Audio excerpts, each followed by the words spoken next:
Hi ನಮಸ್ಕಾರ ಎಲ್ರಿಗೂ welcome to Nandi ಟ್ರಸ್ಕರ್. ನಮ್ಮ ಹತ್ರ ಇದೆ Maruti Suzuki WagonR VXI optional with air bag ಎಲ್ಲ ಬರುತ್ತೆ. ಈ ಗಾಡಿ ಆಟೋ ಟ್ರಾನ್ಸ್ಮಿಷನ್ ಗಾಡಿ 2017 ಮಾಡಲು ಗಾಡಿ 18 ರಿಜಿಸ್ಟ್ರೇಷನ್ನು, ಸೆಕೆಂಡ್ ಓನರ್ಶಿಪ್ಪು. ಗಾಡಿ ಓಡಿರೋದು ಜಸ್ಟ್ 30,000 ಡ್ರಿವನ್ ಆಗಿದೆ. ನಾನ್ ಆಕ್ಸಿಡೆಂಟಲ್ಲೂ ಕಂಪ್ಲೀಟ್ ಶೋರೂಮ್ ಮೇಂಟೆನೆನ್ಸು. ಗಾಡಿ ತೊಗೊಂಡವ್ರಿಗೆ ₹1 ಖರ್ಚಿಲ್ಲ. ಈ ಗಾಡಿನ ಕ್ಲೋಸ್ ಮಾಡ್ತಾ ಇದ್ದೀವಿ 4,40,000 ಫಿಕ್ಸ್ಡ್ ಪ್ರೈಸಲ್ಲಿ. ಗಾಡಿ ತುಂಬ ನೀಟ್ ಆ್ಯಂಡ್ ಕ್ಲೀನ್ ಕಂಡೀಷನ್ ಆಗಿದೆ. ಸೊ ಗಾಡಿದು ಇದು outside overview. So vehicle brand new ಥರನೇ ಇದೆ. ಆಟೋ ಟ್ರಾನ್ಸ್ಮಿಷನ್ ಗಾಡಿ, ಒಳ್ಳೆ ಲೆದರ್ ಸೀಟ್ ಕೂಡ ಇದೆ. ಸೊ ಆಟೋಮೆಟಿಕ್ ಗೇರು, ಒಳ್ಳೆ ಆಂಡ್ರಾಯ್ಡ್ ಮ್ಯೂಸಿಕ್ ಸಿಸ್ಟಮ್ ಇದೆ, ರಿವರ್ಸ್ ಕ್ಯಾಮ್ರಾ ಎಲ್ಲ ಇದೆ. ಗಾಡಿ ಓಡಿರೋದು ಜಸ್ಟ್ 30,000, ಜಸ್ಟ್ 31,000 ಗಾಡಿ ಡ್ರಿವನ್ ಆಗಿದೆ. ಎಕ್ಸಲೆಂಟ್ ಕಂಡೀಷನೆಲ್ಲ ಗಾಡಿ ಇದೆ. ಸೊ ಗಾಡಿನ ಕ್ಲೋಸ್ ಮಾಡ್ತಾ ಇದ್ದೀವಿ 4,40,000, 4,40,000 fix price. There is no bargaining at all.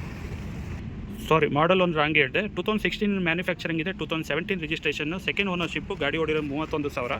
So excellent condition ಆಗಿರೋ ಗಾಡಿ ಕ್ಲೋಸ್ ಮಾಡ್ತಾ ಇದ್ದೀನಿ 4,40,000 ಫಿಕ್ಸ್ ಪ್ರೈಸಿಗೆ. 1670 ರಿಜಿಸ್ಟ್ರೇಷನ್, ಸಿಂಗಲ್ ಓನರು. ಬೇರೆ ಗಾಡಿ ಬೇಕು ಅಂದರೆ ವಿಸಿಟ್ ಮಾಡಿ ನಂದಿ ಟ್ರಸ್ಕರ್ ತುಮಕೂರು. Thank you.